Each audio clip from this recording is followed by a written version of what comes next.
We don't have anyone around, and I was by myself and Oscar. He wouldn't go with others, he wouldn't go and make new friends. He's a bit hesitant. So I said to them, like, you know, he's like that. He wouldn't talk to everybody. He will just sit and play with his cars and take hours and hours. He can sit by himself, and he doesn't actually get involved with new activities. I had discussion with the cat. Sometimes he struggled with routine, and it could be, and sometimes he was very stuck in routine where he just wanted the same thing, and then if something had changed, he didn't cope with that change. And at first, when I had to use Epic, I was kind of like, oh, what is this? All it was any child that I felt needed a little bit of extra support. You'd fill out some forms, do some observation on children, and then you'd get in contact with Kim, who plays a big part of it, and she's been amazing. I oversee the rollout of our early intervention services program. And then she told me, why don't you come on and join the meeting with Jacinta? So I'm here to actually help the educators to work with their family. And then I lead the meeting just as a conduit between everyone in the room, ensuring that the conversation is child-focused. It's a bit of a thing to throw around, you know, that the parent is the expert on their own child. We really want to make that real and tangible for parents and for families. Coming here is looking at the teachers and telling them my difficulties and finding the answers, all the answers. It's like making new friends. It's like the best thing. Jacinta's at the stage of assessing Oscar and talking to Mum about whether he is school ready. The really important thing, it's one of the things that really comes out from it, is that the families are able to identify where their child needs support. They're the only way I feel like, you know, helping me through all this difficult time when I was by myself with Oscar. And I wouldn't, because at that time I didn't have anyone. I know Mum's on her own here with Oscar, and you know, so that just led us to do the best we can for Oscar. All I know is these guys are helping me. They're friends to me. Hi, my name is Meena Rani, and I'm Oscar's mum. And what's your name? Who is this? Oscar. Oscar! Oscar! I'll do whatever it takes, you know, for Oscar. High five? Yeah. Okay. Thank you, Oscar. Okay. Oh. Good boy.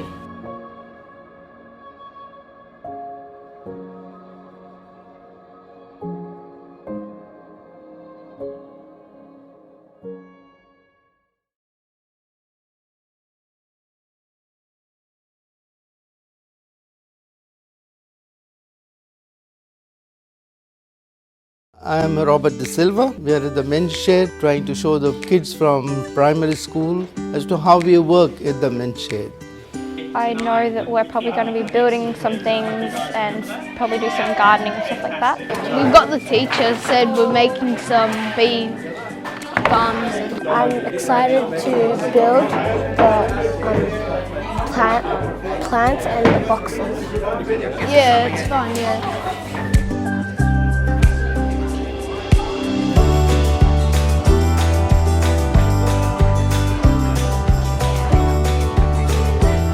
I've been in this program for almost 9 years now. We started the men's shed in 2011, and since then we have been working here. Mostly we do community work over here, helping the people to build up their schools.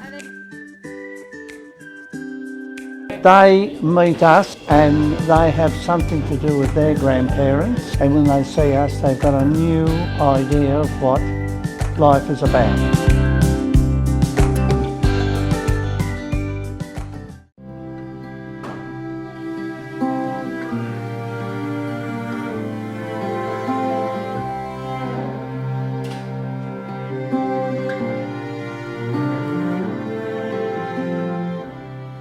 Could be a butterfly, spread my wings in silent cry. Fly, fly away, lit up in the morning sun. Set my dreams on rays of white.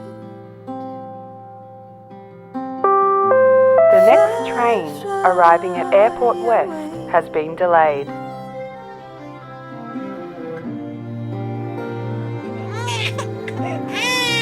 If I could be a butterfly, find my way and paint a plane.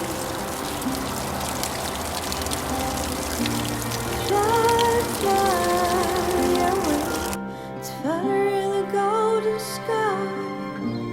Let the wind caress inside. The next train arriving at Airport West has again been delayed. I always fall before a ride.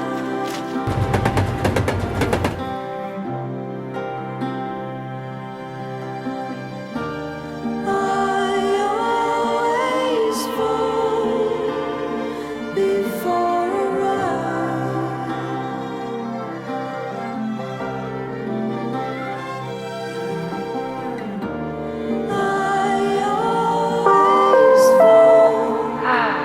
Me again.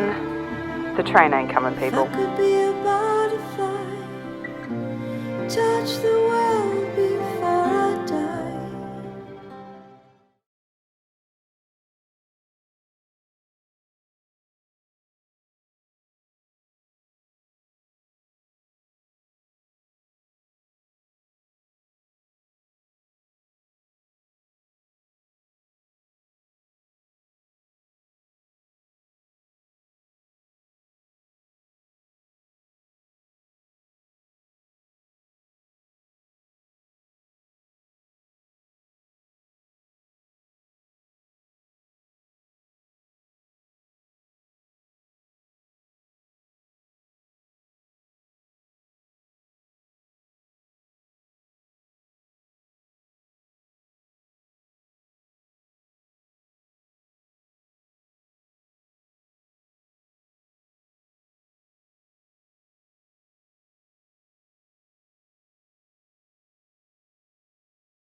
One.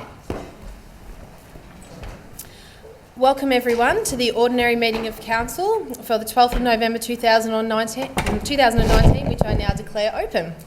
I'd like to extend a warm welcome to members of the public gallery who have joined us tonight, as well as those watching from home on the internet. Thank you for joining us. As well as being live streamed, the video recording of this meeting will be available on our website, so attendees in the gallery are advised that their presence may be recorded unless discussed previously. I also ask that mobile phones be switched to silent mode during the meeting.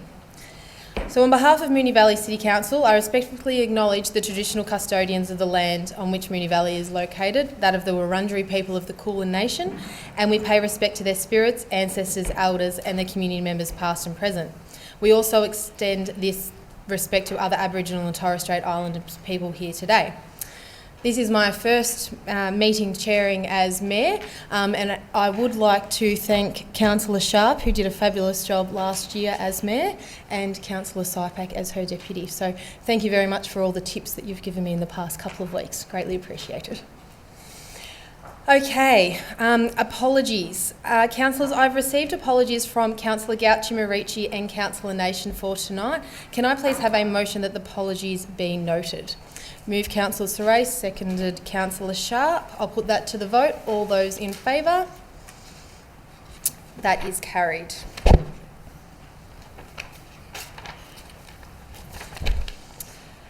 Councillors, can I please have a mover and seconder that the minutes from the ordinary meeting of Council held on Tuesday 22nd of October 2019 and that the minutes from the special Council meeting held on Tuesday 29th of October be confirmed? Moved Councillor Sypak, seconded Councillor Lawrence. I'll put that to the vote. All those in favour? All those in favour? Carried unanimously. Councillors, do we have any conflicts of interest on the agenda tonight? No? Presentations. Councillors, are there any presentations tonight? No, none from councillors? Well, I do have a presentation for tonight.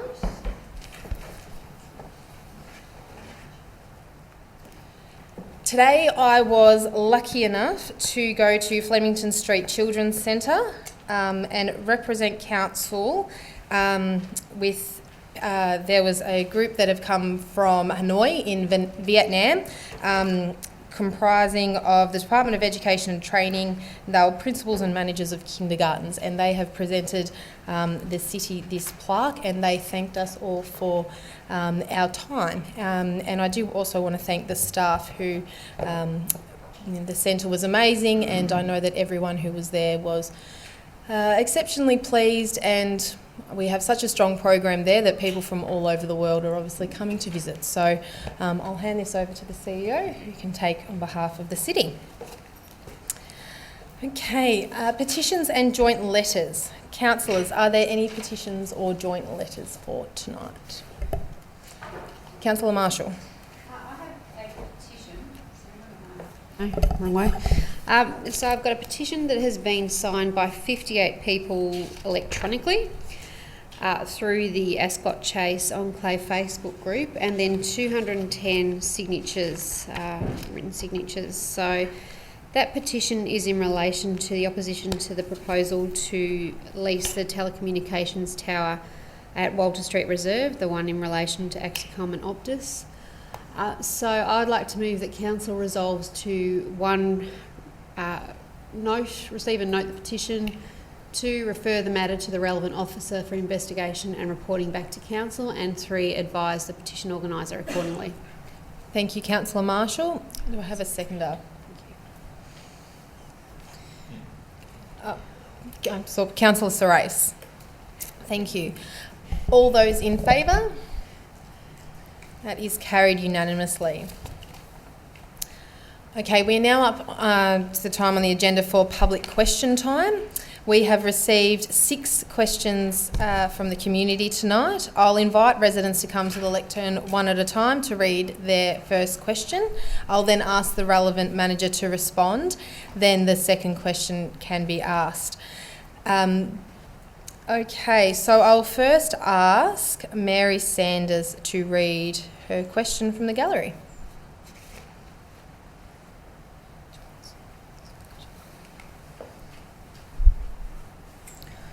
My first question is, without an appropriate engineering report, how can the council determine the impact on 25 Windora Street, Strathmore, regarding foundations, flooding, due to the structure, and what measures are in place for compensation should damage arise due to the significant building works, including the underground car park? Thank you, Mary. I will ask for Petrus Barry to respond. Thank you, Madam Mayor, and Mary, thank you for your question. So in response, the appointed building surveyor is responsible for determining whether the proposed development is likely to impact on neighbouring properties. If so, the appointed building surveyor is then required to ensure appropriate protection notices are served on the neighbouring owners in accordance with the Victorian Building Authority's requirements, which in some cases the building surveyor can require works to be performed to protect any neighbouring property. This may include obtaining the appropriate insurance cover for the building work prior to commencing the protection work, and is generally determined during the building permit application process. Thank you. Mary, did you have a second question? My second question. Are the councillors aware of the communication by arborist Ben Kenyon, Homewood Consulting Primary Limited, 15th of October 2019, which identifies that the site cut for the dwelling has not changed with the amended plans, and there is still a significant negative impact on the health structure and longevity of the tree, the Norfolk pine. The communication was submitted along with an objection 22nd of October 2019. Thank you. Petrus, thank you. Thank you, Mayor. So in response to the second question, yes, the officer report on the agenda for this meeting acknowledges the mentioned report. The report prepared by Ben Kenyon assessed the development impact on the Norfolk Island pine tree and recommended as follows. Any cut and fill should be avoided within the TPZ, that's the tree protection zone, of the subject tree. This is found on page 9. And then furthermore, on page 11, it says, unless a non-destructive root investigation is conducted, there should be no grade changes, cut and fill, within the TPZ or the SRZ, which in this case is the structural root zone of the subject tree. Following this report, a notation on the amended advertised site and ground floor plans were provided to Council, and they stated there will be no cut or fill within the tree protection zones and the neighbouring trees at 25 Windora Street, Strathmore. Furthermore, the amended advertised slab layout plan illustrates all piers situated outside the tree protection zones of these trees.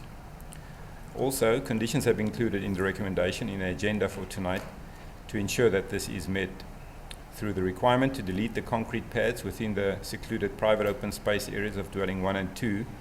It's condition 1I in the recommendation tonight, and notations on the plan to state that no cut and fill within the relevant tree protection zone will take place, condition 1O. Thank you, Mayor. Thank you. I will now ask Vicky Casey to read her question from the gallery.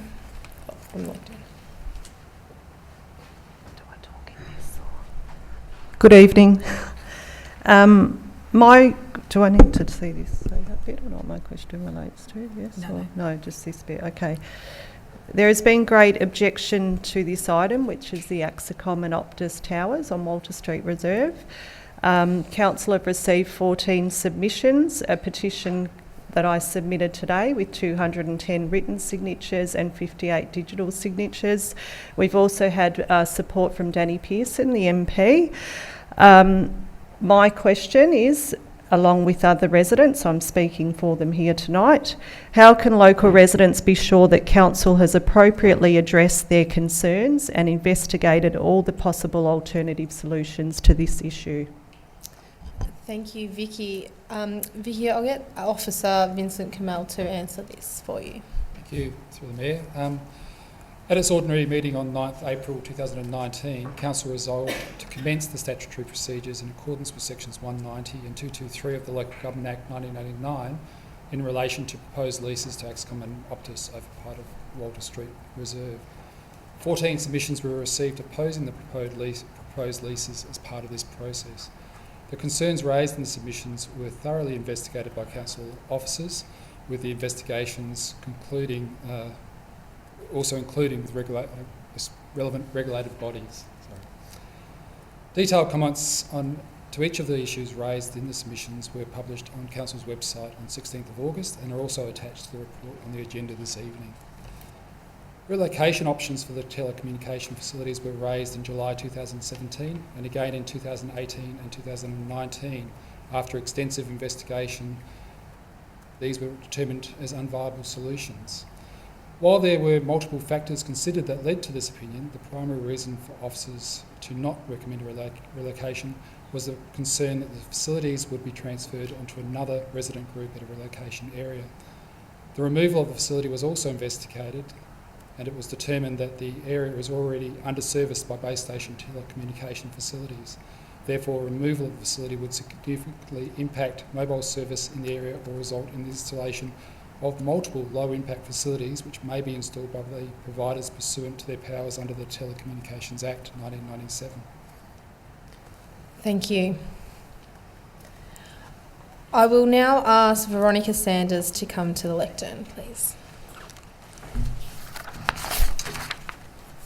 Good evening. My questions pertain to the development at 23 Windora Street. My first question. Considering the potential irreparable damage to canopy trees on the adjacent property of 25 Windora Street, a Norfolk pine and an elm tree, and the loss of established vegetation and large trees on the proposed development site, can the Council explain how the planning application meets and supports the Moonee Valley Council's current initiative of increasing tree canopy from 11% to 30% by 2040, an initiative recognised globally for its prioritisation of sustainability, and why the Council's tree and canopy protection guidelines have not been adhered to?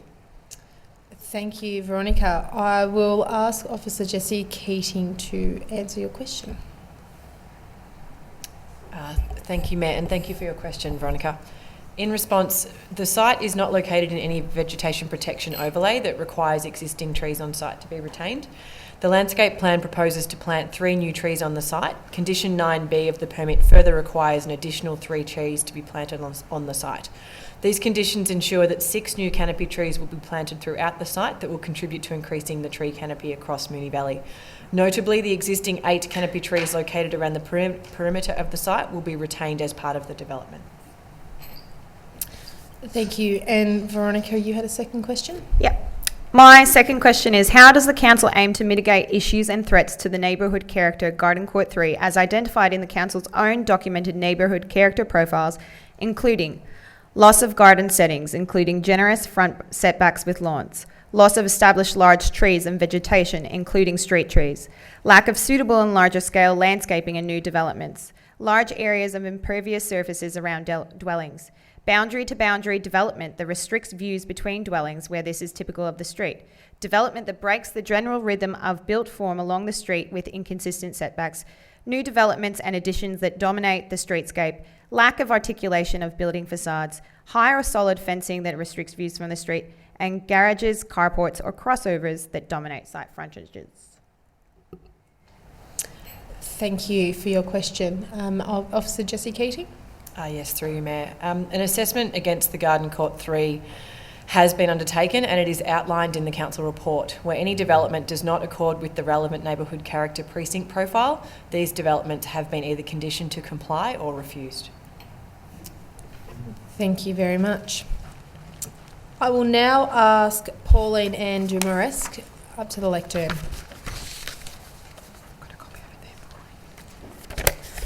Good evening, councillors. Why isn't there a proposed screen on the northern end of the front balcony of dwelling 1 to prevent overlooking into the front bedroom of 25 Windora Street, Strathmore? Thank you, Pauline. I'll ask Officer Petrus Barry to respond to that. Thank you, Mayor, and Pauline, thank you for your question. In response, the northern side of the balcony to dwelling 1 is situated adjacent to the neighbouring habitable room window at 25 Windora Street, Strathmore, and does not have a direct view into this dwelling's habitable room window. Therefore, the proposal complies with Standard B22 overlooking of Clause 55, which is the res code of the Moonee Valley Planning Scheme. Thank you. Pauline, did you have a second question? Question 2. A trellis on top of the fence bordering 25 Windora Street will not be very lasting and will be able to be seen through. Surely this is a planning consideration. Thank you. Officer? Thank you, Mayor. It certainly is. Thank you for the question. It certainly is a planning consideration. Standard B 22, overlooking of clause 55 of the planning scheme, allows trellis with a maximum 25% openings to be attached to existing fencing as a way to obscure views. The trellis forms part of the permit and would need to be maintained in future as part of that specific permit. Thank you. Thank you. Thank you. Pauline. I'll now ask William Evans to please come to the lectern.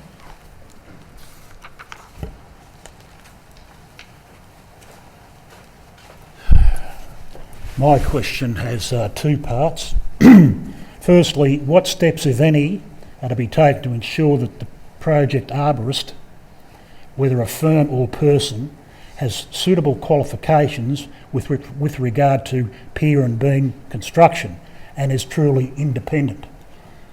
We have experienced conflicting arborist opinions on potential tree damage with the original plan, where there has been no agreement able to be reached between the developers, arborists and our own. Thank you, William. I will ask Officer Jessie Keating to answer this one. Yes, through you, Mayor, and thank you for your question, Mr Evans. The appointed project arborist is responsible to ensure buildings and works are undertaken in accordance with the recommendations contained in the endorsed arborist report. Also, condition 1N requires that all works near the tree protection zone of the trees be supervised by an appropriately qualified project arborist. Further, condition 8 of the permit requires an amended arborist report to reflect the changes to the building footprint. This report will be internally referred to Council's own arborist to review whether appropriate tree protection measures are in place prior to the report being endorsed as part of the permit. Thank you. And William, your second question? Secondly, in the event that any of the specified trees at Windora Street suffer damage during the construction process that do not manifest themselves immediately but arise in the future and leads to the need to remove either or both trees due to safety reasons, who is responsible for the cost of removal, and is compensation for the loss of the trees applicable? Thank you. Officer Keating? Yes, through you, Mayor. The report prepared by Ben Kenyon from Homewood Consulting, dated 15th of October 2019, assessed the development impact on the Norfolk Island pine tree, which recommended, and I quote, "The redesign must be offset 3.2 metres away south, away from the trunk of the tree. The TPZ, tree protection zone, encroachment will still be major, 19.6%. However, there would be no SRZ encroachment and construction can be considered, permitting there is no cut and fill within the tree protection zone.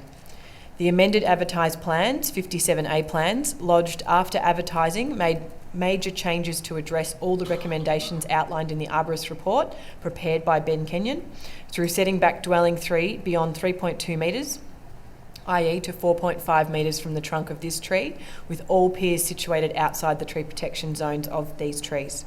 Further, numerous tree protection conditions have been imposed on the planning permit, including the supervision of works. All protections have been addressed via the amended advertised plans and conditions of the planning permit. Therefore, any suggestion of the decline of the tree as a result of construction works is a civil matter." Thank you.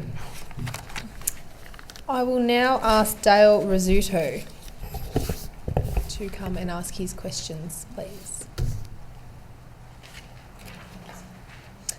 Dale Rizzuto? No. Okay, well that is the end of the public question time.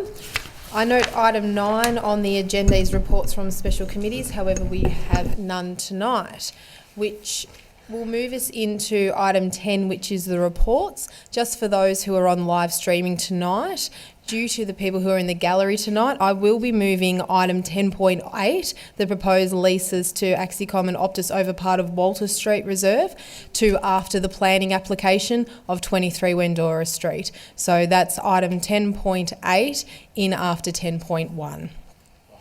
So the first is the report on Wendora Street, 23 Wendora Street, Strathmore. Councillors, do I have a motion? Councillor Cusack. Pardon me, Mayor. Yes, I'd like to move the officer's recommendation with some amendments, and while the officer's recommendation remains largely intact, can I just refer to the amendments?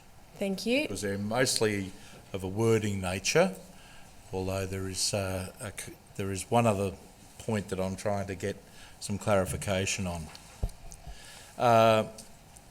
First of all, so the first amendment is in relation to 1N, which is the notation stating all works within near the tree protection zone will need to be supervised by a qualified independent project arborist appointed at the satisfaction of Council's senior arborist, with all protection measures in place. If you just wait there, Councillor Cusack, is that correct on the screen? By a qualified independent project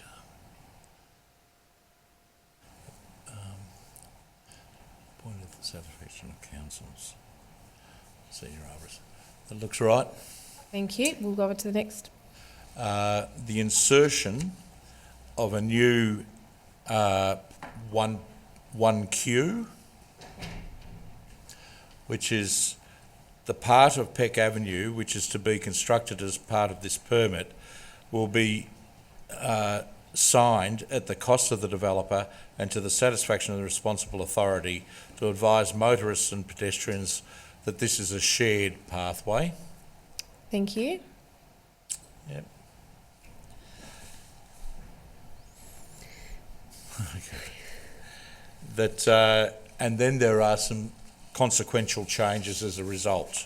So after Q, there is a reordering so that we now have ourselves, as is on the screen, R is the amended BEST report in accordance with condition 7. S is notation stating all tree protection measures to accord with the recommendations of the arborist report in accordance with condition 8. T is all storm and BEST measures annotated on the plans. U, an amended landscape plan in accordance with condition 9. And V, which is provision of engineering plans and streetscape detail in accordance with condition 13. They were already standing as part of the conditions of the recommendation. There is an amendment to paragraph 8 of the recommendation to include the words, which will now read, as amended, an amended arborist report prepared by a qualified independent project arborist appointed at the satisfaction of Council's senior arborist to reflect the changes to the building footprint as required in condition 1, including tree protection measures for the existing Norfolk Island pine and sweet pittosporum trees at 25 Wendora Street, Strathmore, and the existing street trees abutting the site within the Wendora Street and Peck Avenue Road Reserve. And then 9D is also needs to be amended to be consistent, and that again now states notation stating all works within near the tree protection zone will need to be supervised by a qualified independent project arborist appointed at the satisfaction of Council's senior arborist with all protection measures in place.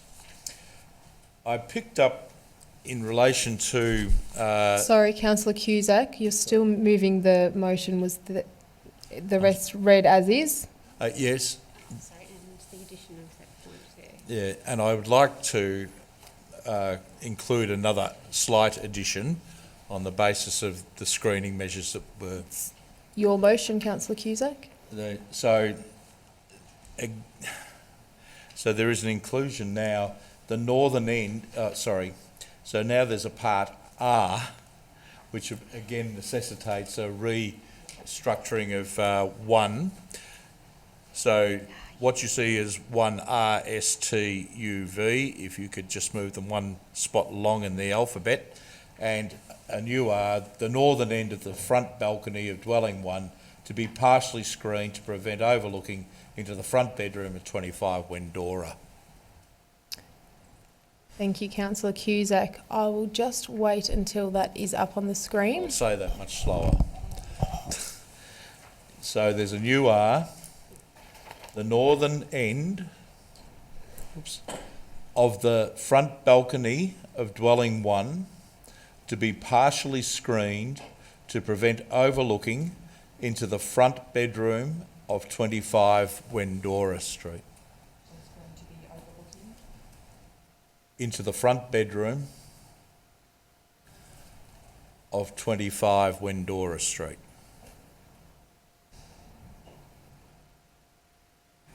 And all other subsequent clauses shift down.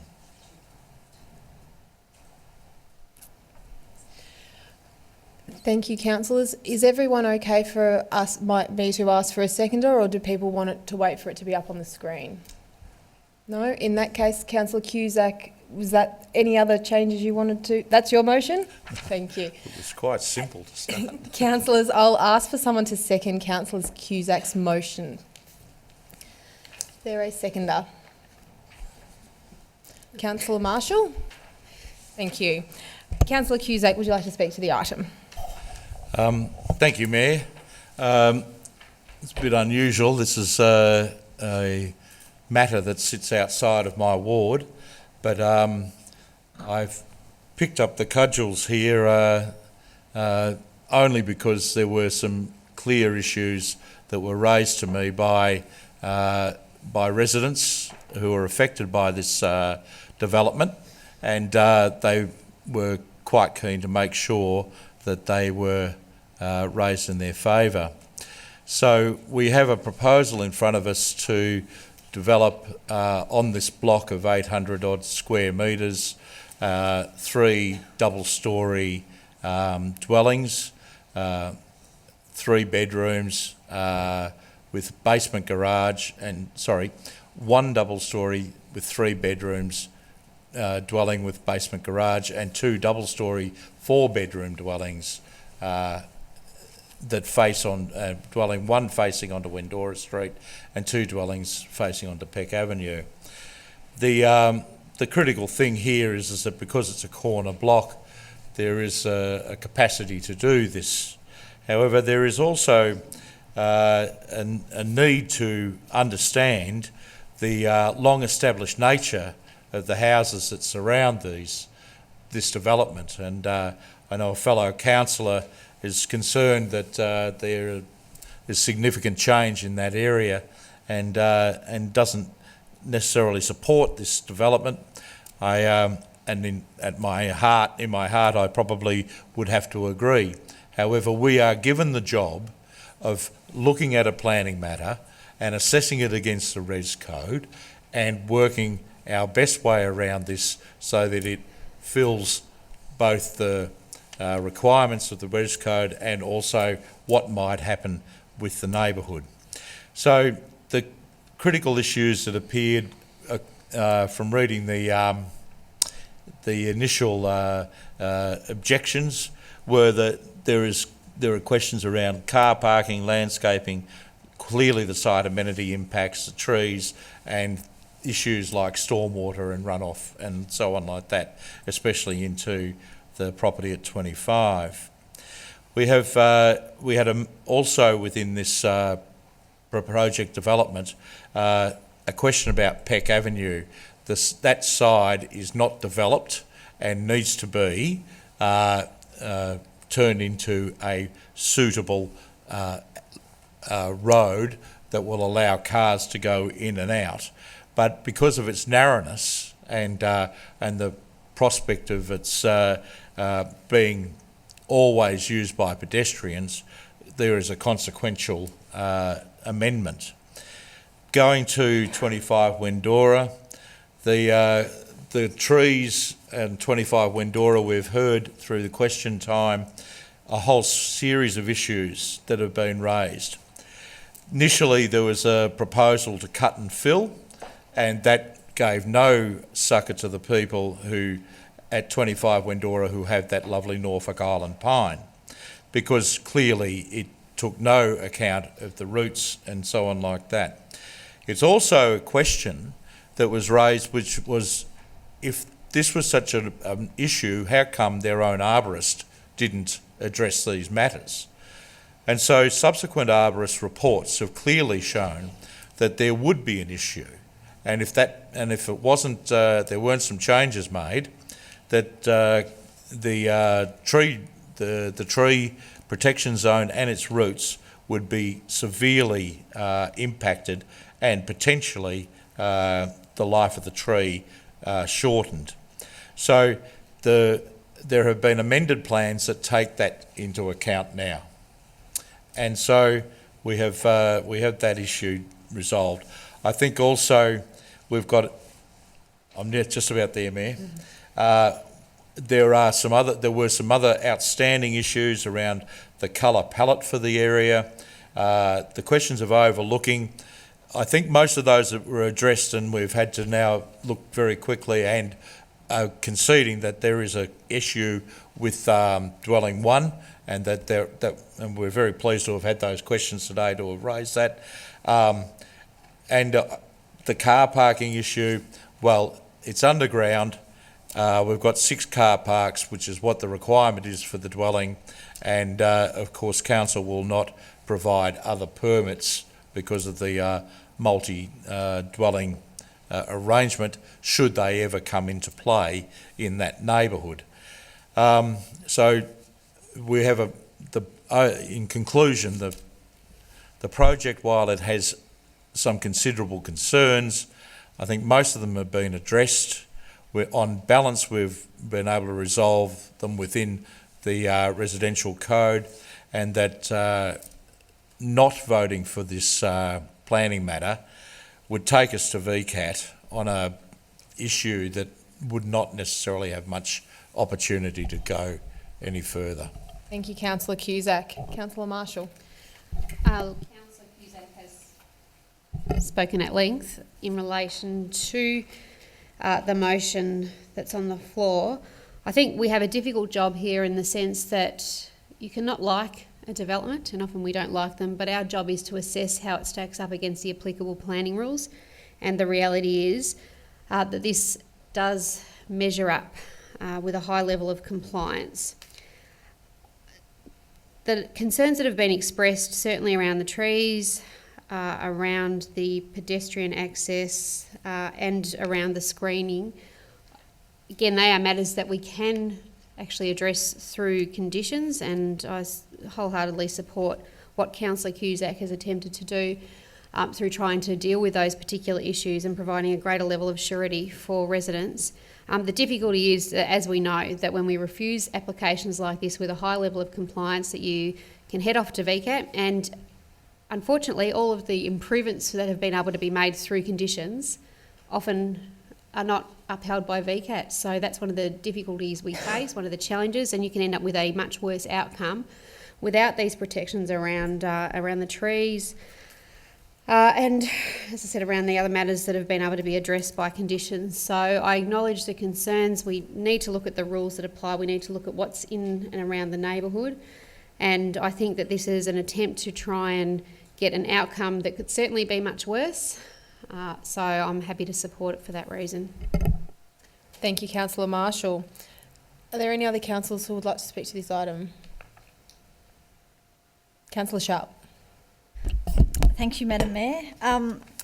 I acknowledge the comments by my fellow councillors, but I can't support this proposal put before us tonight. I do have a number of concerns with quite a number of issues, but namely I would like to note that Peck Avenue, for as long as I can remember, and I grew up in Strathmore, so it's been a while. Peck Avenue's been a street which really has only been used by pedestrians and access for a very limited number of garages. It is unmade and part of the charm of this area of Strathmore.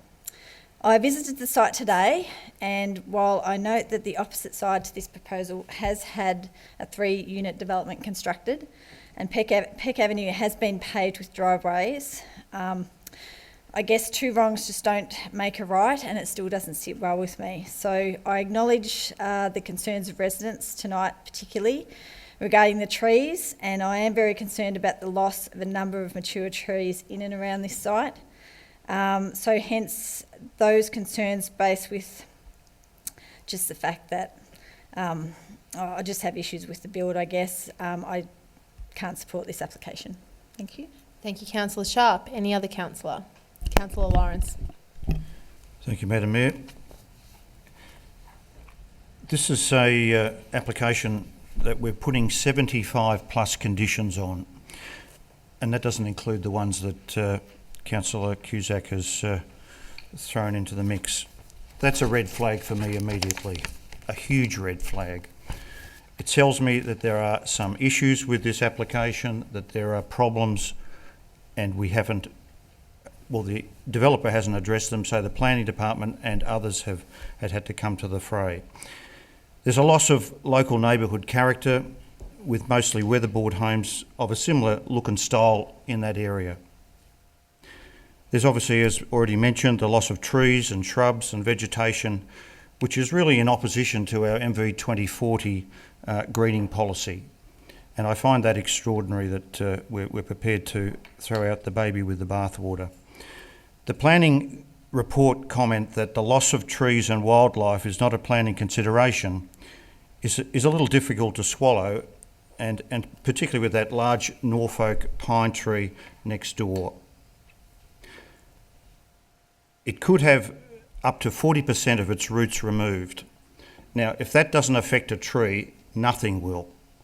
And if you tell me that digging an underground car park is going to protect a tree and not affect its roots, then I'll go here. I just don't understand how we can excavate that sort of soil and expect the root system to be protected, regardless of whether there's an arborist or anybody else.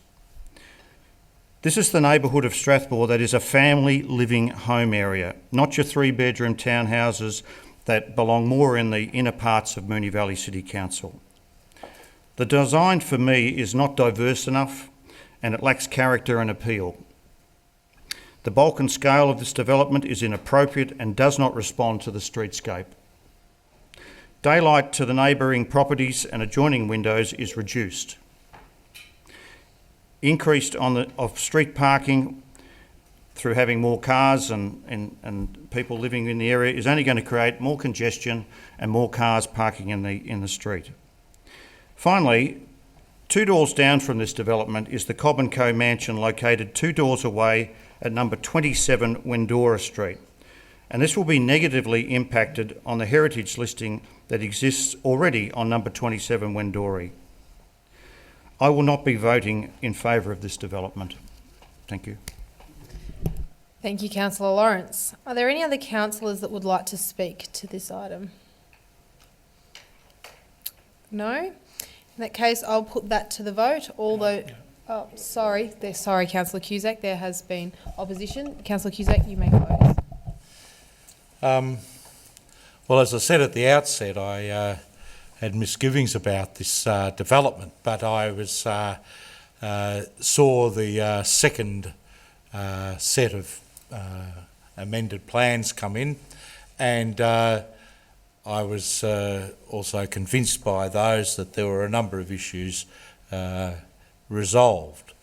I take note that the 2 councillors who have spoken against this motion are both the local representatives of the area, who I would have thought, with their expertise and knowledge of the area, might have looked at an alternative motion and advised council accordingly. However, we have this in front of us now.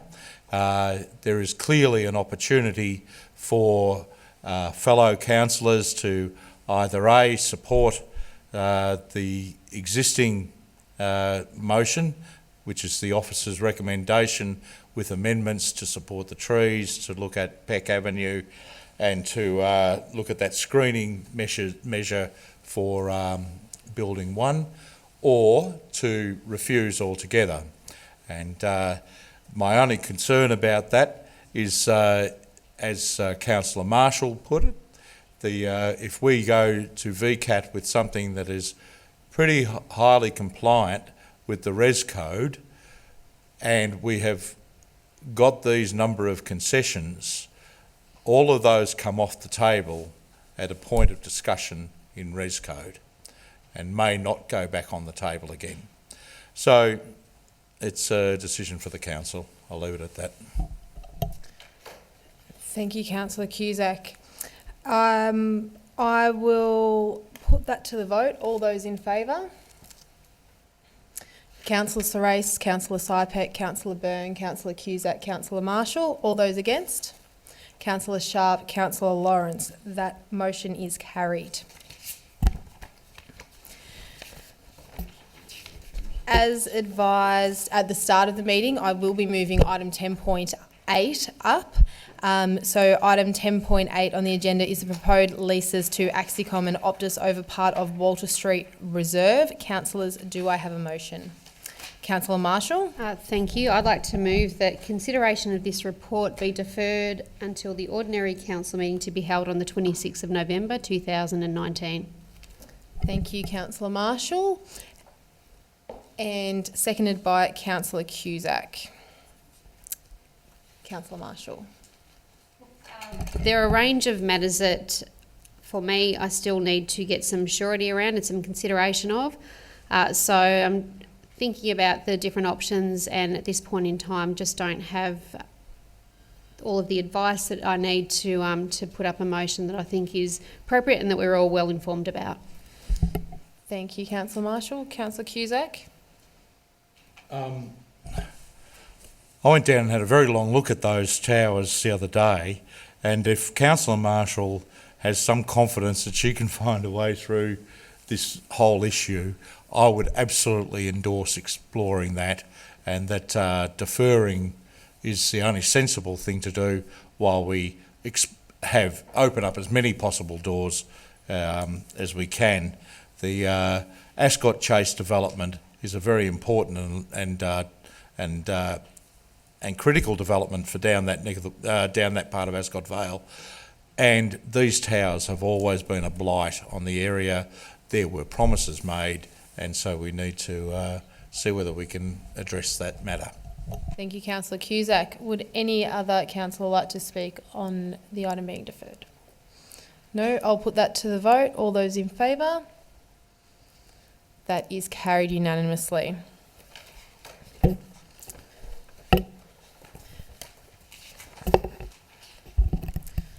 We will now go back to item 10.2 on the agenda, which is the Development Contributions Plan Amendment C194 Moon Post-Exhibition Consideration. Councillors, do I have a motion? Councillor Marshall? Yes, I move a motion in the form of the officer's recommendation. Thank you, Councillor Marshall. And a seconder? Councillor Sypek. Councillor Marshall. Thank you. So when I saw this on the agenda, I have to say it just reminded me how long planning processes take. And I just hope at some stage someone gets a nice big red pen and just rips the whole planning system apart and tries to make these much more efficient processes. But anyway, we are stuck with what we've got now. So what we have essentially, this is a report which sets out consideration of the submissions and changes to the documentation which came through the process where people did have the opportunity to look at the documentation, look at what was being proposed and to lodge their submissions. I'm assuming that everyone knows what the DCP is, the Developer Contributions Plan, given I've been banging on about it now for many years. But if people don't, essentially it is an opportunity for council and for our community to make sure that people who reap the benefit of developing land pay for their fair share of the infrastructure demand that is created through that development. Ultimately, if this gets in the planning scheme and is approved, then we'll raise, I think it's about a bit over 18% of the infrastructure costs that we'll need. So still got a long way to go, but at least it's something. Certainly better than what we get now. There were 108 submissions in total, which is probably what I suspected, as is always the case when you're potentially asking people to pay money. And a large number of those were opposing. We had 1 in support and 19 supporting with changes, and there were some requests for information. And as I said, those figures didn't surprise me at all. One of the things that did was there seemed to be some confusion around the idea that this would be imposed retrospectively, and getting some further information, I can see why that it did occur, but we need to make it absolutely clear that this is not a levy that will be imposed retrospectively. So if you've got a developed site and it's all there and everyone's living in there, you're not going to then get a check, a request, an invoice to say you've got to pay blah. So that was one of the issues that was raised repeatedly by the submitters. If people amend an existing planning permit to create, if you like, additional dwellings and the like, then that's a different situation. But if you've got an approved planning permit, then that is as it is. A couple of the other issues that were raised with concerns, there was a request to simplify the proposed payment stages. There was a concern or number of concerns expressed that this will increase development costs. But I'd also note too that officers did a really sensible thing, and during the exhibition period actually sought a peer review of the documentation, and there are a number of amendments that have come in as a consequence of that and the submissions. So essentially what we have here is a motion to adopt the updated version of the DCP documentation, and this will do as it does. The planning process will continue. We'll head off to the panel to be considered, and people will have the opportunity to put their case forward to the planning panel, as will our officers, and then we will see what comes out of that in terms of the recommendations of the panel. But again, I have to take the opportunity to acknowledge the work of our officers, including Jessie Keating and Natalie Rita, who, when this was something that I had raised numerous times in the last council, and really this has got momentum in this council, and it's through the great work of those officers. So off to panel we go. Thank you, Councillor Marshall. Councillor Sypek. Thank you, Councillor Sypek. Would any other councillor like to speak on this motion? Councillor Cusack? The question about developer contributions has been on the table for years, and lots of people throughout our community ask the question about loss of amenity and the impact on our neighbourhoods of major developments, as well as relatively minor ones in their parts of the municipality. But the issue that is always there is that we've been hamstrung in the sense that we have not had a planned mechanism by which we can actually get the developer contributions and manage them in a planned way that maintains that notion of transparency and openness that a council is required to do. This process allows us to look at how that should all this process is now open to being developed and delivered for everybody across our community, so that people can see quite easily where the key allocation of developer contributions is to go, how it's planned out, and what it means for the future in terms of reaching our targets around 2040. So it's a critical piece of work. I applaud, as Councillor Marshall did, the work of all of those people who worked on it previously, and also the existing people through Jessie Keating and her team. Thank you, Councillor Cusack. Would any other councillor like to speak on this item? No? I'll put that to the vote. All those in favour? That's carried unanimously.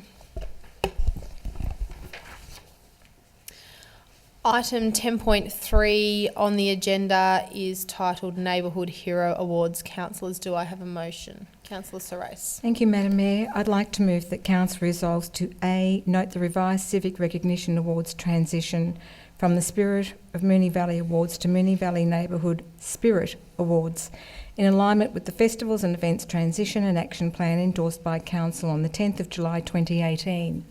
For the following items B, C, D, E, F and G, where the word hero is to be changed to the word spirit. Thank you, Councillor Sorais. Do I have a seconder for that motion? Sorry, can I ask a point of clarification in relation to the motion, whether Councillor Sorais was moving the motion with all councillors being able to be... Oh, sorry, yes, yeah, and the second part of that is that all councillors, one from each ward. I've lost my sheet.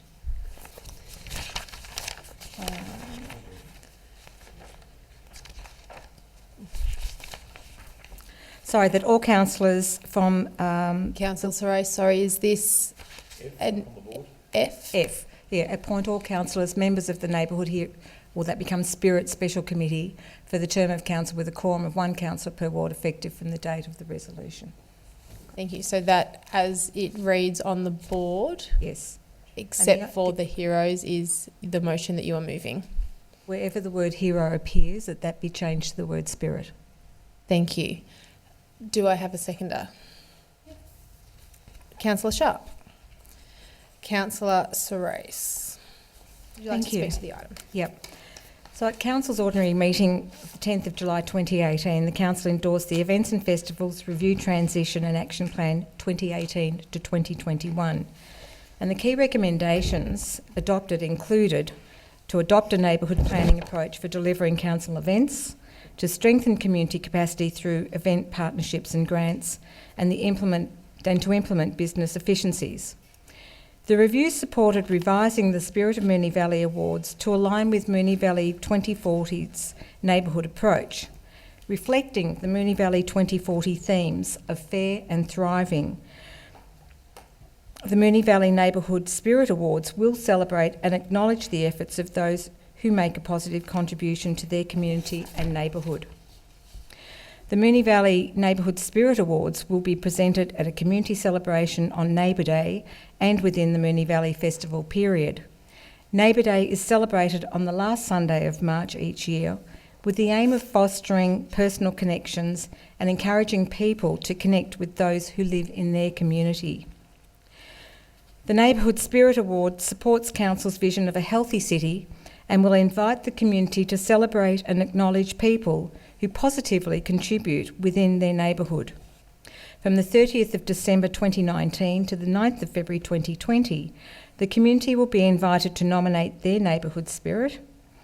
Nominations can be for people from all spheres of the community, and any individual, community organisation, professional body or similar group can nominate or be nominated for an award. So this is basically about reaching out to community and recognising those special people in our community that deserve the recognition. Thank you, Councillor Sorais. Councillor Sharp. Thank you, Madam Mayor. I'm happy to support our rejigged Neighbourhood Hero Awards. I think it's vitally important that we as a council recognise those people in our community that do good work and often do their good work without us even knowing about it. So it's vitally important that we do acknowledge and celebrate those people. I think it's very smart that we have gone down the track of the 13 neighbourhood heroes, neighbourhood spirits. I don't know how to say that. Community spirit, that's it. Sorry, change the name. I think it's very smart though that we've gone down that neighbourhood track because we are, with MB 2040, our city is all about our neighbourhood, so I think that's a really smart way to go, so I'm happy with that. I'm all about trying something new and doing things differently. I will flag though that I do have a particular attachment to the Spirit of Moonee Valley Awards, and I've had a lot of people, particularly this year, this past year asked me about the awards and if we were going to have them again and when they were going to happen. And obviously they're not happening this year. They're going to happen next year in March on Neighbour Day. And that's another great point too. This is all going to be happening on Neighbour Day. So, like I said, I'm happy to try different things, but and I'm happy to see how this all pans out, and I'm sure it will be successful, but I'm happy to see how it goes next year. And well done to our staff and Jim Carabinas and his team who've thought of this, the way, this different way and a really good inclusive way to acknowledge our neighbourhood spirits, community spirits. What are we changing it to? Spirit. Neighbourhood 'Cause it's a spirits. spirit of Our all. neighbourhood spirits. So yes, thank you, Madam Mayor. Thank you, Councillor Sharp. Would any other councillor like to speak on this item? Councillor Cusack. This had to change because over many years there'd been attempts to look at what the spirit of Moonee Valley meant, and we had people coming up out of various categories. We had people and that tortured process of trying to create a recognition for somebody who was the best at something across the whole of the municipality.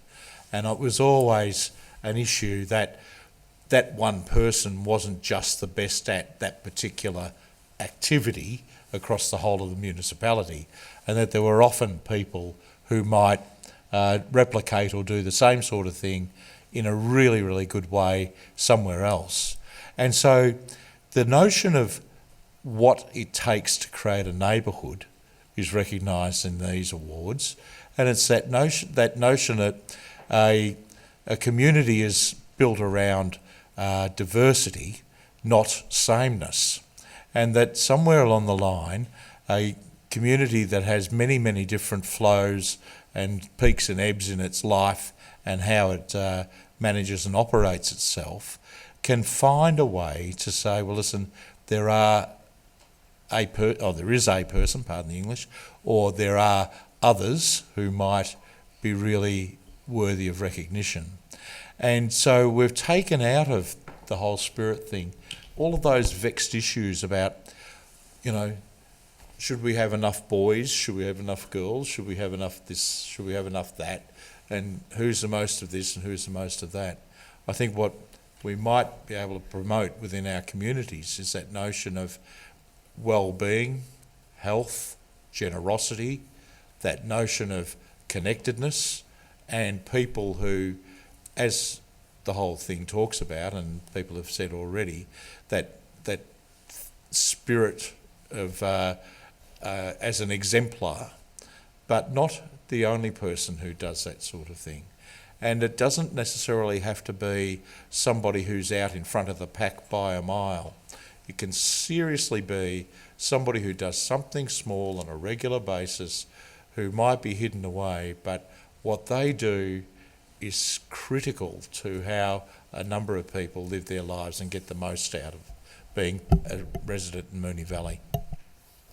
Thank you, Councillor Cusack. Would any other councillor like to speak? Councillor Marshall?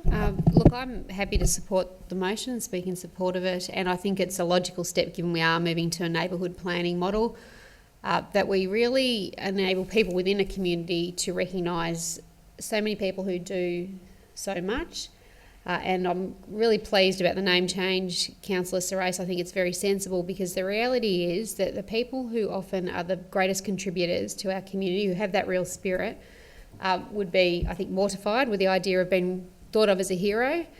And I think this really reflects the special place that some of the people that just go along, they do so much, don't expect reward, don't expect acknowledgement, but this is a really great opportunity through our neighbourhood system to actually acknowledge those people, and for the people in that community to really celebrate and feel connected with these people who show such great neighbourhood spirit. Thank you, Councillor Marshall. Would any other councillor like to speak? Councillor Lawrence? Thank you, Madam Mayor. Am I on? Yes. Yeah, look, I support this. I like the transition. I like the name transition. We're not losing the Moonee Valley spirit as such. We're endorsing that both for the future and into the new name. And that's a good thing. And it's not age specific. It can be from quite young to 91-year-olds or even older. So it's good in that regard that we're encompassing all the different age groups, as well as the diversity that goes with all the different nationalities that live within our municipality, and there are considerable ones. So I think it's a great thing, and I look forward to contributing in whatever way I can to the new, got to get the name right, Neighbourhood Spirit Awards. Thank you, Councillor Lawrence. Councillor Sypeck, would you like to speak? No? I will put that to the vote. All those in favour? Carried unanimously. The next item on the agenda is the Financial Performance Report, September 2019. Councillors, do I have a motion?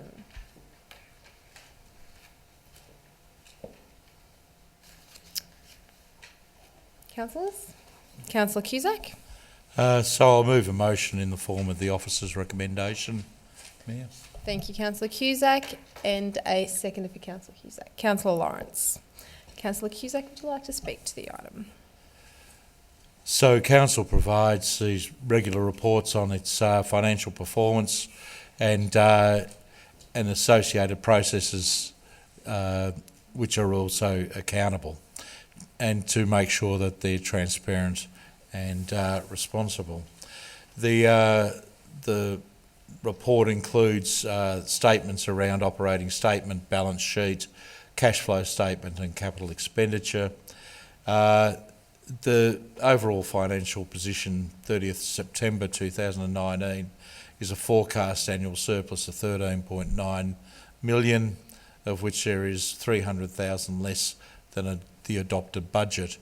Council's financial positions will vary across the year depending as projects come online or finish, borrowings happen or don't happen, and obviously as rate revenue comes in and so on like that. Although there's been a lot of work done to try and massage that so that we get a fairly standard level of income happening. But there are things, of course, like grants and so on like that. So this report reads pretty favourably around what we as a council have done. I think that the community can take and take some confidence out of the fact that our projects and capital works work is proceeding, and that we have also obviously capacity, or have the capacity to keep operating successfully and with our heads above water. Thank you, Councillor Cusack. Councillor Lawrence? Only very briefly, Madam Mayor, only to say that the responsible approach has been taken by this council, and I commend Mr Hogan, the Manager for Finance, on the work that he has undertaken in that regard, and that we've continued in a responsible way into this quarter, and that's a good thing, and so I don't think much more needs to be said. Thank you. Thank you, Councillor Lawrence. Would any other councillor like to speak on this item? No, I will put that to the vote. All those in favour? Carried unanimously.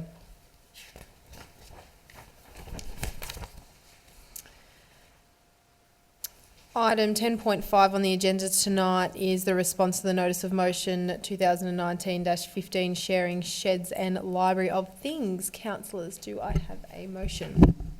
Councillor Marshall. Yes, I'd like to move a motion in the form of the officer's recommendation with the addition of 2 further points, which is AG, establish an agreed evaluation framework at the onset of any partnership to capture learnings for future initiatives, and an H, bring an update report back to an ordinary council meeting within 18 months' time. Thank you, Councillor Marshall.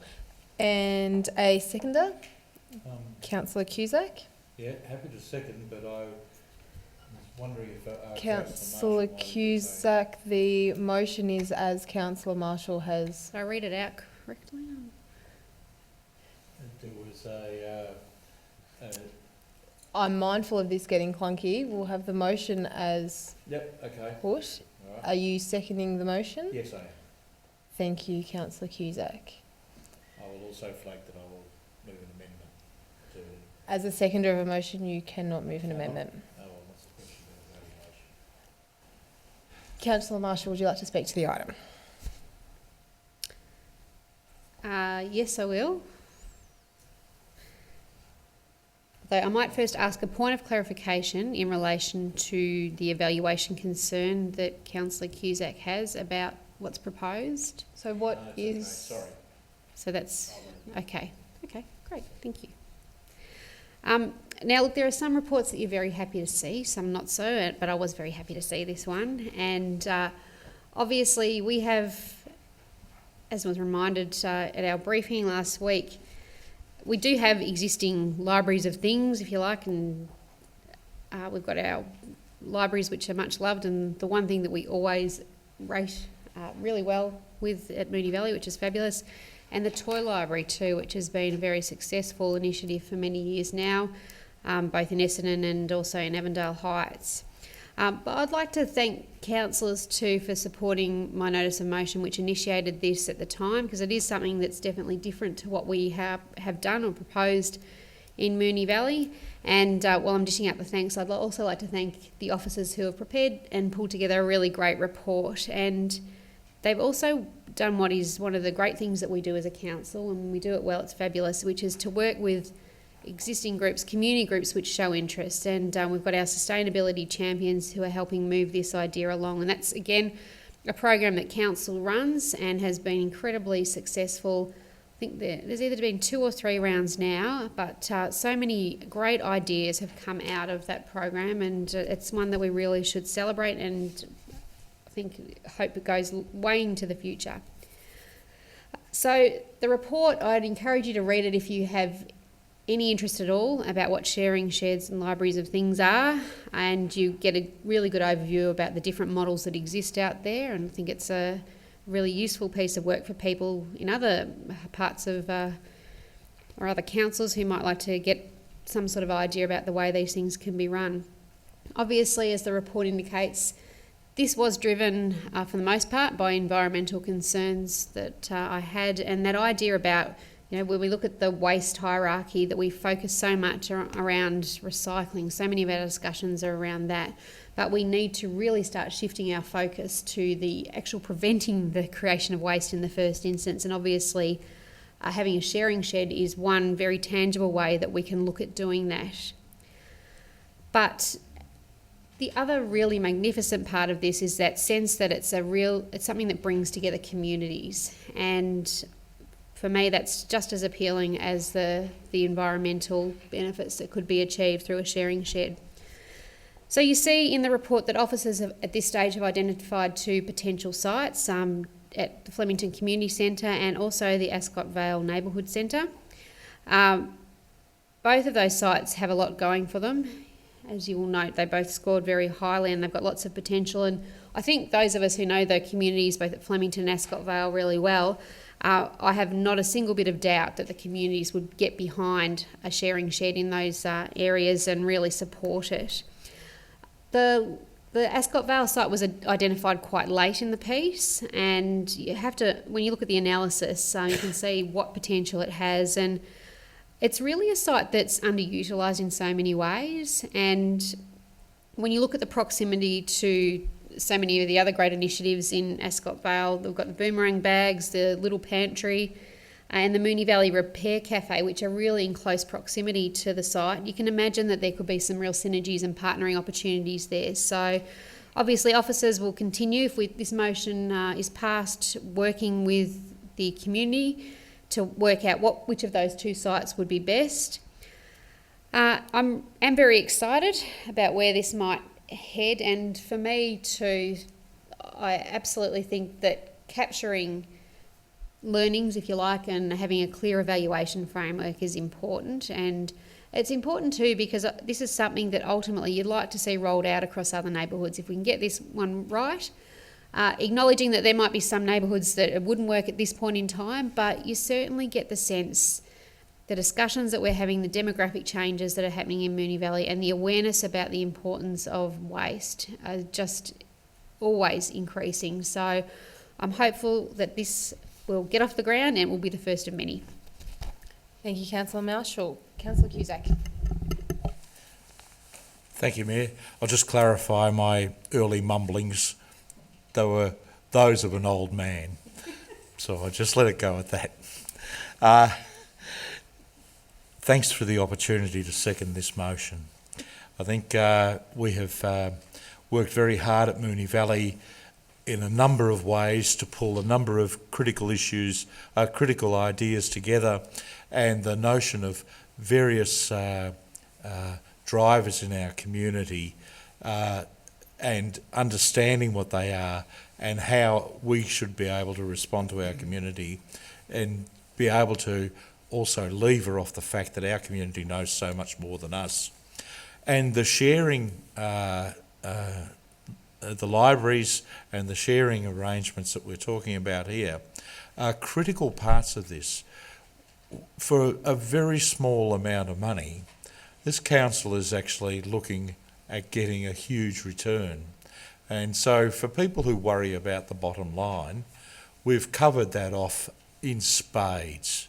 It is not an issue about how much this is going to cost, because we are able to start looking at savings in terms of waste. We're looking at things in terms of, again, those things that I bang on about, well-being and connectedness. But the sharing sheds have a logical extension to things like men's sheds. They have a logical extension to being levers for new and creative opportunities in our community. And I can think of one that is already being talked about down at Wingate Avenue. They had an old op shop there many years ago. It was taken over so that you could accommodate more children in childcare for people who are attending Wingate. But the notion of being able to do a pop-up op shop has sort of kind of got a little bit of a run going there, which is about that, and that's just come straight out of the community, and it's about sort of handling waste. And so the logic again is that it fits in beautifully with this sort of thing. So that's what our community is already thinking about. I think also that we've got opportunities for new partnerships to come out of this, because while you work through all sorts of different people who might participate in this, it also generates partnerships. Why couldn't these sharing arrangements be connected to, in some parts of the municipality, to sporting clubs who could take them under their wing, and so on like that. So this could evolve and grow and mature into a number of opportunities and collaborations. And I just think a final word is that we have lost so much through the loss of the backyard shed. This is a way of putting something back there for all sorts of people to enjoy. Thank you, Councillor Cusack. Would any other councillor like to speak on this item? No, I'll put that to the vote. All those in favour? That is carried unanimously. Item 10.6 on the agenda is the response to notice of motion 2019-06, safety lighting in public open spaces. Councillors, do I have a motion? Thank you, Madam Mayor. Councillor Sorais. I'd like to move that Council resolves to A, install 2 environmentally sustainable lights in the walkway between Keeler Park Drive and Darling Close in line with findings outlined in Attachment A. B, endorse officers to undertake community consultation regarding the Hassett Reserve lighting project in line with findings outlined in Attachment A and Table 1, including promotion of personal safety initiatives to encourage behaviour change and community safety awareness. C, receive a Hassett Crescent Reserve lighting project community consultation findings report with a view to confirming project scope, cost and relative benefits prior to a municipal-wide assessment being undertaken, and D, prepare a proposal as part of Council's 2021 budget process to undertake a municipal-wide assessment for priority locations for the installation of safety lighting over the 2020 year and come back to Council with a priority list for consideration. Thank you, Councillor Sorais. Do I have a seconder? Councillor Lawrence. Councillor Soros, would you like to speak to the item? I will, Madam Mayor, thank you. So initially this request came about back in February, where I was contacted, and I think perhaps Councillor Sypek was as well, with the relation to having the installation of lighting at the Hassett Crescent Reserve. The residents' concerns related to the nighttime safety of people and residents, and particularly young women who use the park as a shortcut to the 903 bus service on Keilor Park Drive. So at the ordinary meeting of Council on the 11th of June, Council resolved to investigate lighting options, including community consultation, for the walkway between Keilor Park Drive and Darling Close to Hassett Crescent Reserve, or Hassett Reserve, and then to report back to the Council with lighting options and community safety initiatives for the future consideration and action.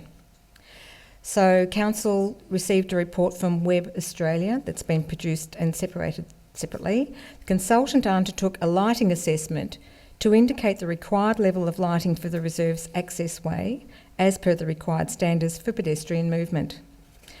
It should be noted that the design allows for pathway safety and pedestrians' ability to foresee trip hazards or obstructions on the pathway.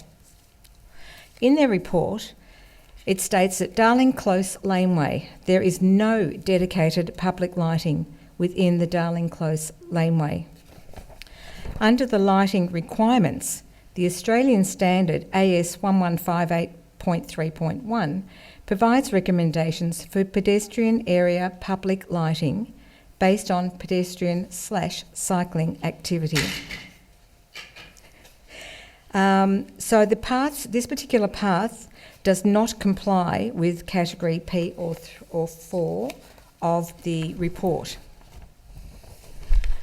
In relation to the Council commitment of Moonee Valley 2040, or the Council plan, the Moonee Valley 2040 theme of FAIR includes Objective 3.4 to promote community safety and confidence. Moonee Valley 2040 Action 3.4.2 is to promote neighbourhood-based programs that support community safety and resilience. Under the Charter of Human Rights Responsibilities, everyone has the right to security. Community safety messaging that includes practical public safety advice will aim to improve the community safety. So overall, initially it would be fantastic if we can get this moving, particularly for the Darling Close Laneway, where the access from Keilor Park Drive through to Darling Close is pitch black. There is bushes, there is shrubbery, which Council have eliminated some of that and tidied it up a bit.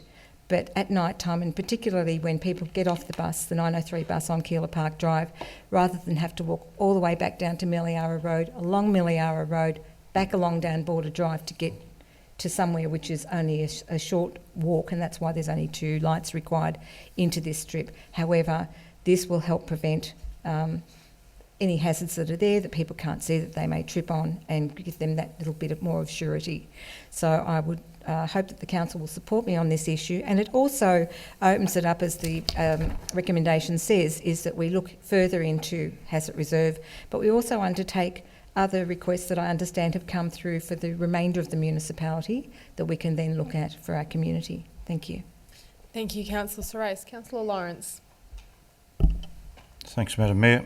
Look, I think Councillor Soros has covered it extremely well, and the detail that she's gone into is certainly one that tells me that safety and hazards are not something we want to be responsible for in this municipality, particularly for not just women but elderly and children, and in winter time when it's dark by 5 o'clock in the afternoon, we need to have some lighting in these areas. And I know this community in, I was going to say East Keilor, Keilor East, have been crying out for this lighting in this small strip for some time now, and I think it's time we got on with the job and get some lighting in that area. So I thoroughly support the motion. Thank you, Councillor Lawrence. Would any other councillor like to speak on this item? Councillor Sypek. Yes, thank you, Mayor. I remember when the actual original subdivision occurred, and this was deliberately made as a walkway, as a shortcut for people to get off the bus, like Councillor Saray said. And I believe that the original developers were supposed to originally put lighting in there, but that never occurred at the subdivision stage. So now it's left to council, and I fully agree with what Councillor Saray and Councillor Lawrence have said about this strip. I am a little concerned about doing it citywide, because if we're going to capture every single laneway and everything, I think it might be wrong. But this one here is a definite. This one here is a definite that needs lighting there. And and if it's a form of sustainable lighting, that's fantastic. It could be even lights on the footpath, down at ground level, so you can see the trip hazards. Look, the report will come back. It'll come back with recommendations, and I think in due course, council will make a good decision on this one. Thank you, Mayor. Thank you, Councillor Sypek. Would any other councillor like to speak on this item? No. I will put Councillor Sypek, I'm assuming that wasn't speaking in opposition in regards to the municipal wide? No. In that case, I will put it to the vote. All those in favour? Carried unanimously.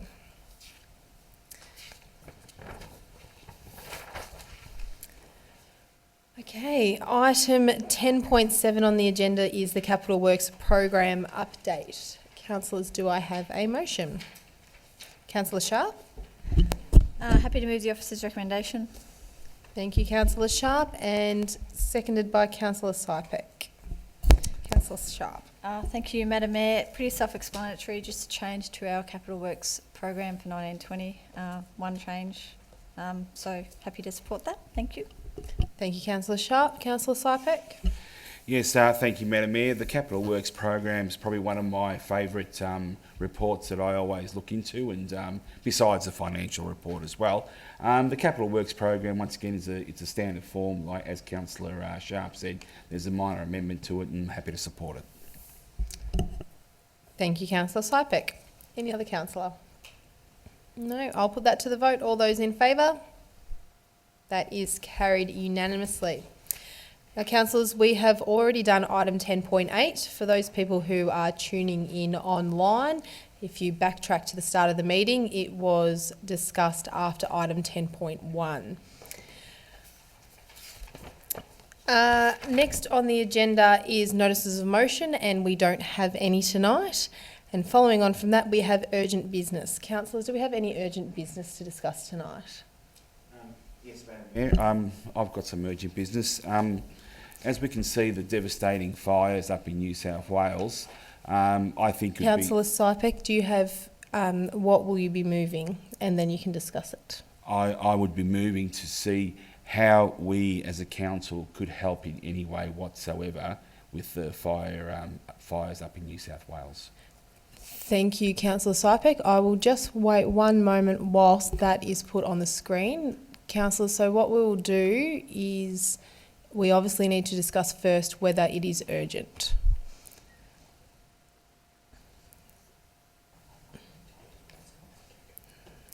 Councillor Sypek, are you okay to read as typed? Yep. If you just wait. As the urgent business, what and if anything that Moonee Valley Council can do to help in any way whatsoever. Slow, we just need to make sure we get the wording of this right, Councillor Sypek. Can Moonee Valley Council help in any way whatsoever with the New South Wales or the Northern fires?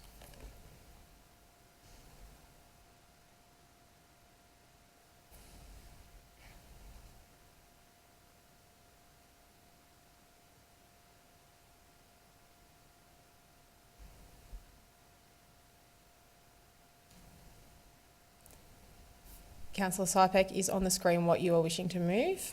Correct. And if you can just say it one more time for the people.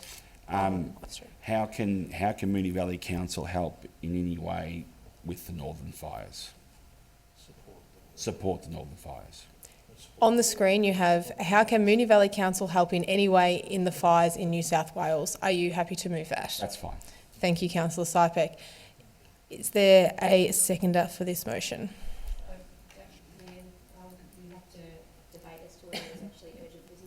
Do I need to, sorry, just to confirm through governance, if I need to have a seconder to debate whether it's urgent? Yes, through you, Mayor. We need to actually resolve to accept the proposed item as an item of urgent business before the substantive motion can be put, which probably wouldn't be in the form of a question. Thank you. So to be clear, we do need to have it seconded and we do need to debate as to whether it will be admitted onto the agenda. So can I move that this item be admitted as a matter of urgent business? So we have a motion on the floor that Councillor Sypek has moved this, and Councillor Sypek, to confirm, you are moving that this be moved as an item of urgent business. Correct. So, sorry, just to clarify though, we're actually debating, we're not debating the motion, so we're debating whether this should be urgent business. a matter of urgent business. So I'm moving that it is. I'm happy for some. Just to confirm, through governance. Again, through you, Mayor, we do need to conduct a two-step process. The first is whether to admit the item, generally described as the concern related to how we might help in any way in regards to the New South Wales fires. We need to make a resolution as to whether to accept that subject or not as an item of urgent business. If it's accepted as an item of urgent business, then a substantive motion can be proposed to councillors. Thank you. So Councillor Marshall. Yep. And Councillor Cusack. Thank you. So we'll now debate whether or not it is urgent. Councillor Marshall. So just for this benefit of councillors, perhaps can the meeting procedures, as a point of clarification, be read out in terms of the two criteria that must be met for it to be considered urgent business? Certainly, yep. So the requirement regarding urgency is that the business must not be admitted as urgent unless it A, relates to a matter which has arisen since the distribution of the agenda, and B, cannot safely or conveniently be deferred until the next ordinary council meeting in 2 weeks' time, which would be in 2 weeks' time. Thank you. So my view would be that both of those criteria are met. You only have to read the newspaper reports and the media reports today to see that this is unprecedented, and I think the reality is if we wait 2 weeks, then the urgency will be, for the large part, over. Obviously, there will be ongoing efforts to attempt to help the people of New South Wales address both the fires themselves and also the after effects. So I'm happy to believe that this is a matter of urgency to be admitted under our meeting procedure protocols. Thank you, Councillor Marshall. Councillor Cusack. Well, I suppose Councillor Marshall's basically summed it up. That this is an issue of immense national importance, and it has implications for all of us as a community. It has implications for all of us as a community, and it's not something that can necessarily wait. And I would hope that all my fellow councillors would consider that as critical. Thank you, Councillor Cusack. Would anyone else like to speak on whether it is urgent? Councillor Lawrence. Look, my only reflection would be, Madam Mayor, that if, for example, Moonee Valley was in a flood situation or something as serious as these fires, that we would have support and assistance coming from other councils, be they interstate or wherever. So I agree, it's totally urgent. Thank you, Councillor Lawrence. So just to confirm, would anybody else like to speak on whether this item is classified as urgent business? No, I will put that to the vote of whether it is urgent business. Thank you. All those in favour? Carried unanimously. Councillor Sypek. Thank you, Madam Mayor. I brought my wrong glasses to council today, so could someone actually read what I've put up on the board there? Through governance. Through you, Mayor, suggested motion might be, if you're happy to move this, that council resolves to offer any assistance and support it can provide to those communities and services involved in the fires in New South Wales. That's good. You said it next. Point of clarification. Yeah, okay, that's, yep, thank you. So Councillor Sypek, what... Happy to move that recommendation. Thank you, Councillor Sypek. Seconded by Councillor Sorais. Councillor Sypek. Thank you, Madam Mayor. Moonee Valley's got a good history of helping and supporting our colleague councils throughout Australia. I remember a few years back, and Councillor Cusack and Councillor Sharp might remember, when the floods were happening through Victoria, and we helped the Bull Oak Shire getting some sandbagging and helping them out that way. We also helped out, I think our local SES went up there to help with the flooding as well, and we supported them as well. So there are plenty of options that we can do, and you know, it might not be a big gesture, but it's at least we can do something. You know, and I think the whole community would support this action of us supporting anyone who is in need. Thank you, Councillor Sypek. Councillor Sorais. Thank you, Madam Mayor, and thank you, Councillor Sypek, for bringing this to the council. I think we all understand, we've all seen what's gone on in the news lately and the tragedies that have occurred, and people actually watching their homes burning down on television. There's over 50 fires at the moment between New South Wales and Queensland that are happening, and this is, as Councillor Marshall said earlier, it's unprecedented. I suppose if we put ourselves into the issues, anything, any form of support and help that we could get or be assisted to would be fantastic. And I'm sure that perhaps we're not the only council here, but there would be, everyone across Australia would be feeling the same way. So I'm just glad that you've put that on the books for us, Councillor Sypek, and that we can find a way, whatever that can be, that we can support these people, whether it be ongoing after all these tragedies that have occurred. I don't know what it is, but our officers will certainly find something for that. And it just shows the humane aspect of this council, that we do support people in tragedies and circumstances that happen. Thank you, Councillor Sorais. Would any other councillor like to speak on this item? Councillor Cusack. Councillor Sypek raised the floods. I recall very clearly what we did in 2009 during the fires, and our relationship with the Shire of Murrindindi, which is not far up the road. Mm-hmm. Oh. Twice tonight I've started without the microphone. I'm sorry, residents. Councillor Sypek reminded us of the relationship that we had with the Shire of Murrindindi after the fires there. There are several aspects to this, and some of this is the people have gone through a level of trauma right now that is very, very serious. Now, I don't pretend that our council can manage or work in that space, so the rescue and the trauma and so on like that is not necessarily where we might be able to apply our skills. But we certainly have some capacity potentially in assisting the recovery of communities. And we certainly have some capacity in helping communities restart. And they take time to unfold. It's not something that will happen tomorrow. There are a lot of people who will go through levels of grief and trying to work out where they're at with their everyday life and the immediate things. But I'm very pleased, Councillor Sypek, you've brought this along.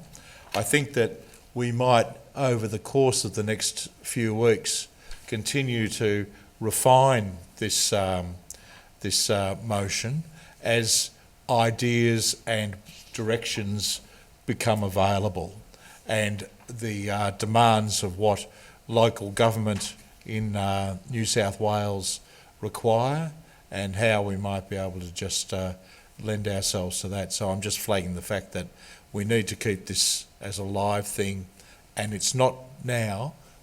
We are making a commitment not for the short term.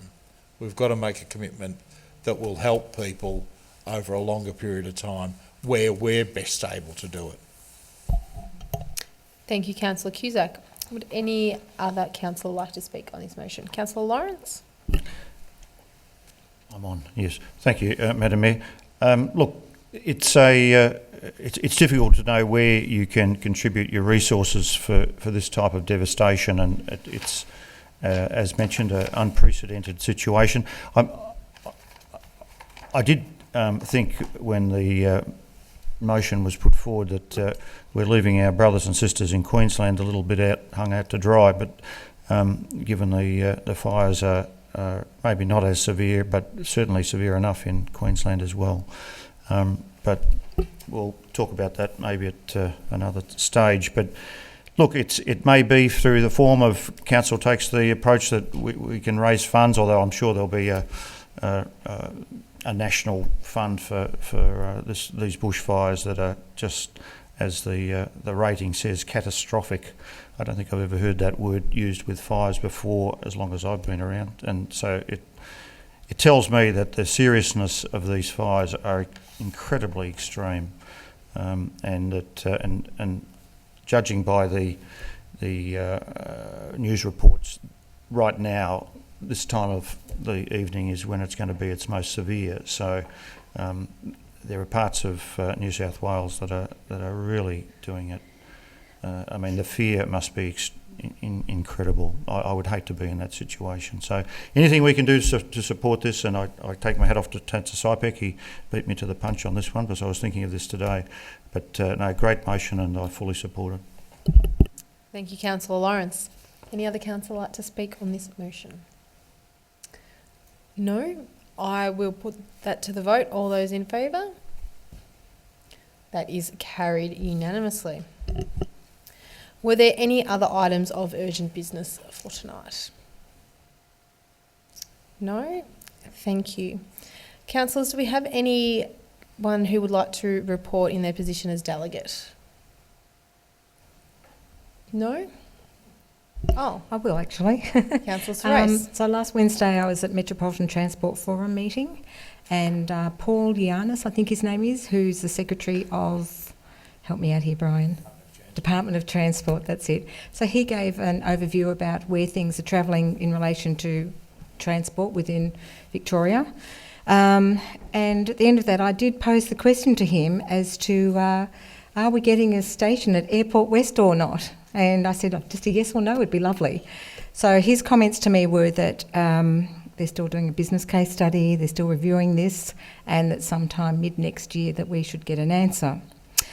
But following on from that, and it would have been nice to have had an answer then, but following on from that, Jackie Fitzstackie, who was a councillor at Yarra and who we've had... Still is. Yes, she is a councillor at Yarra, and who's very involved in transport issues, asked me whether I'd like to reinstate our train meetings that we used to hold at the council offices here over a 2-year period from about 2016 to 18. And I said that would be great. So hopefully we're going to get those reinstated and have people that are involved and try and get our marking on the map with the suburban rail link and get our station at Airport West. And I hope people in the community are going onto our website and clicking onto our still waiting commercial that's up there, which is quite fantastic, to get our station at Airport West. Thank you, Councillor Thrace. www.stillwaiting.com.au. Did any other councillor like to report? Councillor Lawrence. Look, I don't normally give a report from the Western Melbourne Tourism Authority, of which I represent this council on that board. But we, funnily enough, following on from Councillor Thrace's comments regarding the airport rail link, we also had a presentation about what the benefits for our western side of Melbourne is going to be, and I did pose that question from the Melbourne Transit Authority, I think they call themselves. It's quite a big authority, and that wasn't their domain, but planting the seed is what it's all about, and hopefully we can keep pushing this barrow about the Airport West and also East Keilor potentially stations. So even my comment was, and I won't dwell on this for too long, but even if every scheduled service doesn't stop there.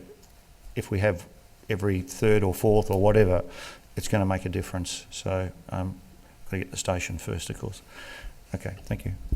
Thank you, Councillor Lawrence. Any other councillor? Councillor Cusack. Small fry compared to the last two speakers, but I've attended a couple of AGMs over the recent times, and just want to make a couple of quick comments about them. First of all, the Moonee Valley Legal Services AGM, the highlight of that was having a magistrate from the drug court address the AGM. The magistrate's Bernie Fitzgerald, and he told us a lot of stuff about things in respect to the drug court that you would have no idea how it operates. It is nothing like your expectation. Now, there are 3,500 of them across the United States. The model has been slightly changed and imported into Victoria. There are four, I think, drug courts that are on the way. There's certainly Melbourne and Dandenong, which was the first one. But it's only one, I think, in New South Wales and virtually none anywhere else. And yet the extraordinary work that these people are doing with their wraparound services and the opportunity that they have to work both within the prison system and work with people who are serving time and people who could be doing time but are attending the drug court, and how that unfolds is really interesting. The other part of that legal service was the report that I take note of in respect of their outreach work that is happening from their space that they rent in Keilor Road, and the fact that the Moonee Valley Legal Service is now extending its work effort more strongly into the parts of the municipality that it hasn't traditionally had a toehold in. And this is not about trying to expand an empire, this is about responding to the particular needs of clients. And their work in particular in domestic violence is putting them at the lead of the rest of legal services Victoria-wide. The other one was the Farnham Street AGM, most notable because this year is the anniversary of the 40th anniversary of this neighbourhood house, which has been a very, very special place, and many people have passed through it, and I couldn't not acknowledge their AGM and the special nature of the 40th anniversary. Both copies of both of those annual reports will be available to council. Great, thank you for the update, Councillor Cusack. Any other councillors like to give a delegate's report? No. Okay, councillors, thank you very much for that. The next item of business is confidential reports, and there is one confidential report this evening. Councillors, can I have a motion that the meeting be closed to the public under section 89 (2) F of the Local Government Act 1989 to consider confidential reports? Moved Councillor Sharp, seconded Councillor Serace. Put that to the vote. All those in favour? I'll just wait, Councillor. That is carried unanimously. This is where we say goodnight to members of the public gallery and those watching the meeting on the internet. Thanks for your interest in tonight's meeting, and we'll see you next time. Thank you very much.